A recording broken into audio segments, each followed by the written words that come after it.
I'd like to recognize Chairman King, Fisheries, and happy birthday. And I in turn would like to recognize Chief Frank Fiss. Thank you, Madam Chairman. Can you help me find that for me?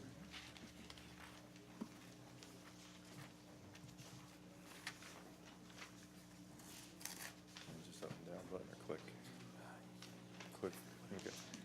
Quick work. Okay. So at our last, your last commission meeting, there was some interest, continued interest in Carp as an incentive program and putting some state dollars into such a program. And I was asked to come back with a preliminary pitch for what that might look like, and then we might do some budget expansions. But I think as we went back to do that work, there's a lot more details in this that we'd like to develop before we ask you to make that decision. So what I'm going to present today is the concepts that we've arrived at, just for your knowledge, and when we work out the details, we'll be back for a request for budget expansion. So to start, I just want to remind everyone that carp control is a national effort. It's not just something that fish and game agencies have to do. It's something that all agencies of the country are interested in and want to work on. And when we get together to work on carp control strategies as a group, the idea of using commercial harvest as a strategy is often talked about and often promoted because it is the most cost-effective, feasible way to remove lots of carp. For these programs, there we go. The carp removal is the goal. The commercial fishers can bring out upwards of 5,000 to 10,000 pounds of fish a day if they've got the boat big enough to haul it. And the market is there in demand for these fish as whole fish and for aftermarket products such as boneless fillets or surimi and such. The issue has been getting the fishermen and the buyers, let's say, to work in sync. And 1 week it's the buyer saying there's not enough fishermen. The next week the fishermen are saying there's nobody's buying. So one of the strategies that has worked has been to add money to the process to incentivize it. Let's see here. So I want to take an example from Kentucky. They're a couple 3 years ahead of us on incentive programs. We talked a little bit about this last week. They had a program where they were offering 5 cents a pound to the fishermen when they brought in fish. Whatever their going rate was, they got an extra 5 cents. To do that, the fishermen had to be identified with I-9 forms and do a lot of paperwork, and they wouldn't get their payment until later. That was not a good strategy, as it turned out, and they have changed this system to where they've asked the buyers of the fish to provide the 5 cents, and then they reimburse the buyer. That way the fisherman gets paid right away, and the advantage for the agency is they can deal with fewer people to reimburse than just all the fishermen. So this program is showing more promise under that new structure, and it's a structure that we're looking at. And they started with $30,000. They're down to like 10,000 left, so they've spent 20. They're asking for $2 million from their state to really back this up for the future, because they've got more more incentives to come that will probably create even more fishermen in the state. They have a program where they're inviting bids for a 6-year project where the winner of the bid, the person that bids the lowest essentially to get incentives, this person has to submit a business plan that shows how they're going to go in 6 years and hit targets each year of their high targets. At the end, they're harvesting 20 million carp a year through their facility, and 5 million of them have to come out of Kentucky and Barkley Lakes. So the winner of this bid is eligible for $4.2 million in loan forgiveness and incentives. Now, they can structure it any way they want to be more competitive. And I don't know, at this point, the bids are out, and we haven't heard who, if anyone applied, if they got a lot of bids. But the point of this is that this focusing on both sides, the fishermen and the buying side of it, is important as we want this to grow. So that's our mindset going into that, and we're not alone with other states doing similar things. So just want to remind everyone that in 2017, we did do some initiatives as a state. We had a grant to Paris Henry County for $75,000. They turned around and knew who to work with in their county, and I think they had some additional, like, they had the on-the-ground know-how to deliver those funds. So they were able to get those to the right people, and they ended up buying ice machines and forklifts and tubs and things to get these fish from the water held well to other markets more efficiently. So that project is completed. That was a or at least as it was written, it was a one and done project. I'm hoping that what we do in the future can build on that. Another thing that we did this year with Fish and Wildlife Service money was develop a cost share program for gill nets. The thing that is we're hearing from fishermen is that they don't want to get into the commercial carp business because it takes different gear than they already have. Our audience for these incentive programs is really fishermen that are already fishing. We're not expecting to recruit somebody right off the street with this program. But if we have a fisherman that knows how to buy webbing and put together a proper net, already has the boats and all that, us cost sharing with them gets the price of that net way down. They only pay, we think, about 40% of what they would have had to pay for that net otherwise. But they've got some money in it, so they're going to work on carp. Now they could use these nets. These nets could catch some other fish as a bycatch, which they could sell, but that's okay. But there'd be no reason for them to do this program with us unless they were going to fish for carp, because they got a lot of money in just paying for gas to get on the lake. They want to have the right gear for the right fish. And if you're buying carp nets and fishing them for catfish or something, you'd be wasting your own money. So we're pretty comfortable that we've got carp fishermen participating in that gill net cost share that is ongoing. We've got one order placed right now, and we're waiting behind some Bering Sea ground fishery that has to get all their nets, and then they're going to process our nets. So this will result in about 5 miles of nets in the hands of a handful of commercial fishermen in Tennessee waters. So let me just arrow down here. So what we got, the group of us that got together included our West Tennessee biologists and staff in Nashville here that communicate with commercial fishermen pretty regularly, and seeing what other states have done and knowing again how interested the commercial fishermen are in the gill nets. We think a logical first step in an incentive program would be to continue and expand that gill net purchasing thing. We get such a good deal when we buy in bulk from this company. We'd like to expand that to 2 orders a year and have the fishermen go to a 50-50 match on it. Right now they're only putting up 25%. We'd want them to pay a little more, but we think that's reasonable because we're getting a great discount. Obviously we're going to need some accountability in this. After we have it open to more people, we're going to have to figure out a way to make sure that there has to be some kind of target, like that they caught so many carp to demonstrate their ability to participate in the next time. So we got to start somewhere. We got to start with trusting people to catch carp at least the first go around. Another bigger component of this would be an incentive program, and we're looking at using roughly 10 cents a pound across the industry. And right now, it feels like we should be doing maybe 7 cents a pound to the commercial fishermen. That gets them to at least 20 cents a pound when they sell their fish.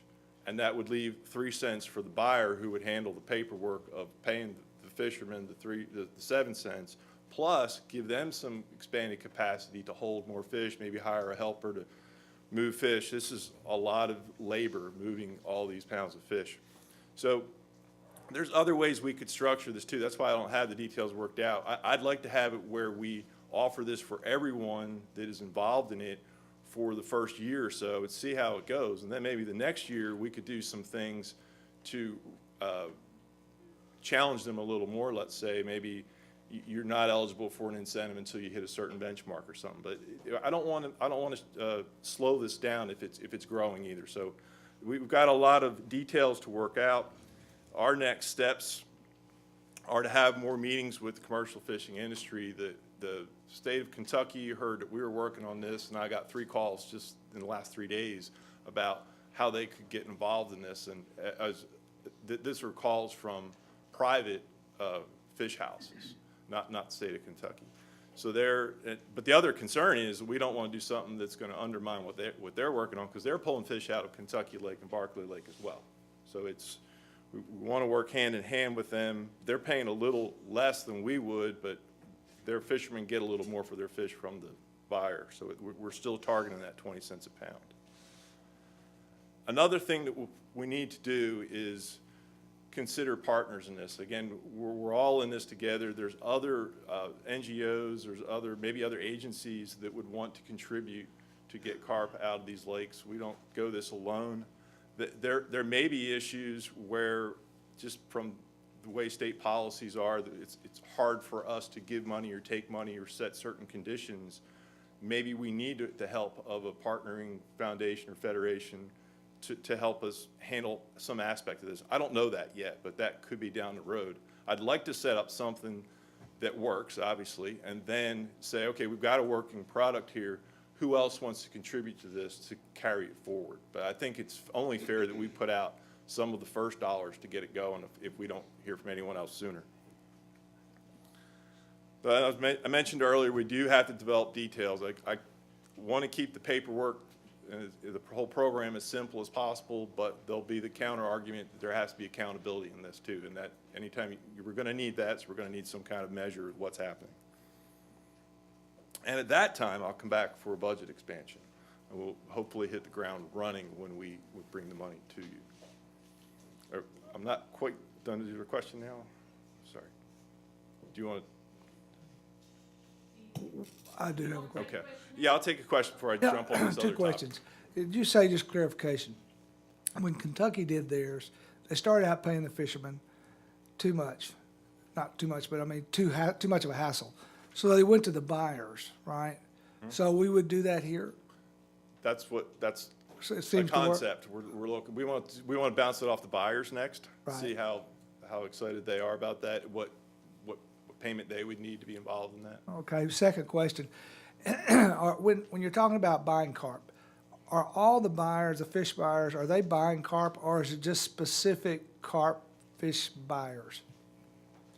Some markets are exclusively wanting just silver and big head carp. Other markets, it could be a seasonal thing where they got a carp thing going on while they're taking buffalo and other species. It just depends.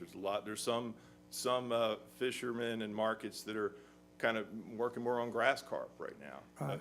It's surprising how segregated it is with so few people really in the game. But with this incentive, it seems to me that it would sort of solidify how you're going to do it, how they're going to buy it, and because of the incentive, right? Because they're making that 3 cents. It could welcome new buyers to come in and say, I want to set up shop and buy carp because I can get that 3 cents. Or it could take someone that is currently not working in carp. That would be the more likely person we would reach. Yeah. Okay, thanks, Frank. Sure.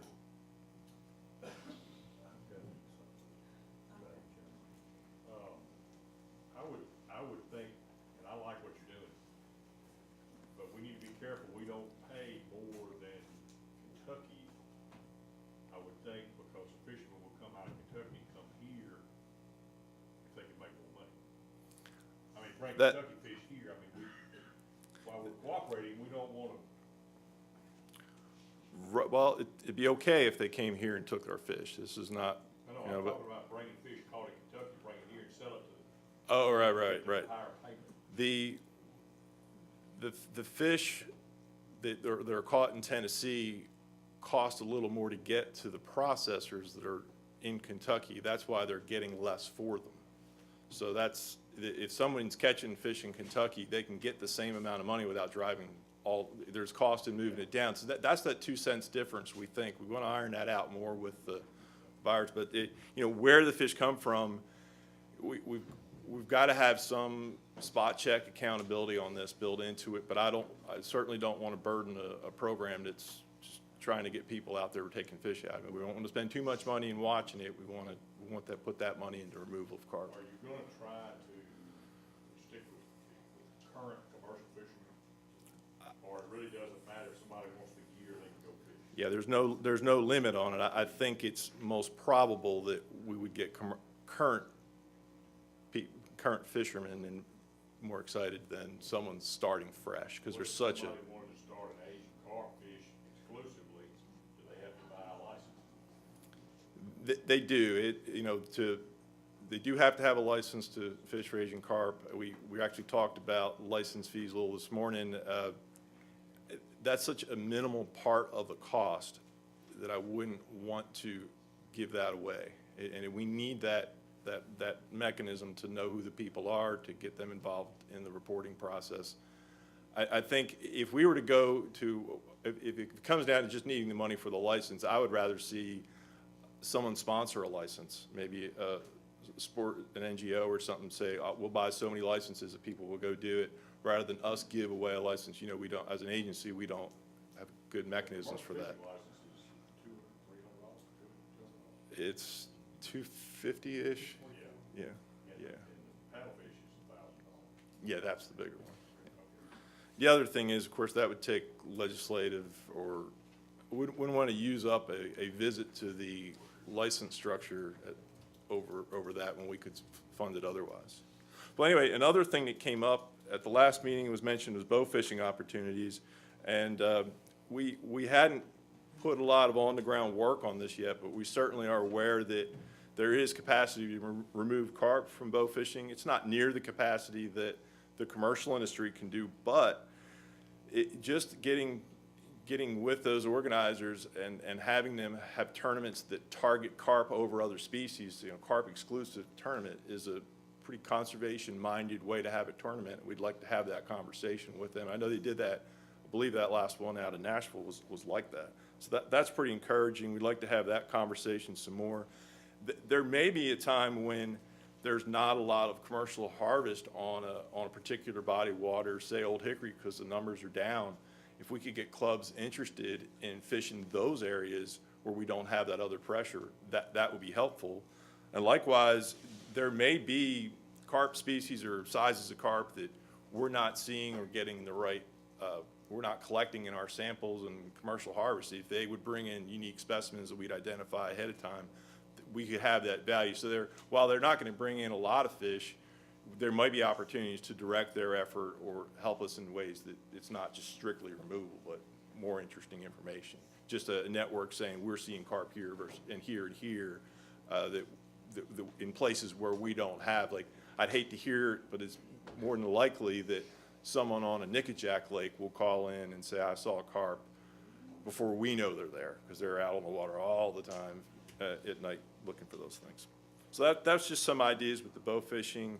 I think we could do some, we need to have some more conversations with organizers. There may be some sponsorship opportunities, but I think they're headed in that direction anyway right now, but certainly want to have more of those conversations. And that's all I have. I think I have an idea to raise. All right. You can put a jar, and every time I get wished happy birthday. Some money in it, and then we'll have all. We can great. subsidize all the parties.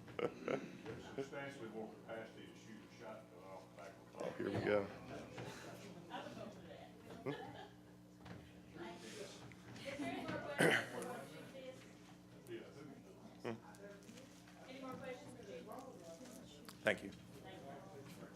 Thank you, Chairman King. You got fisheries done just like that.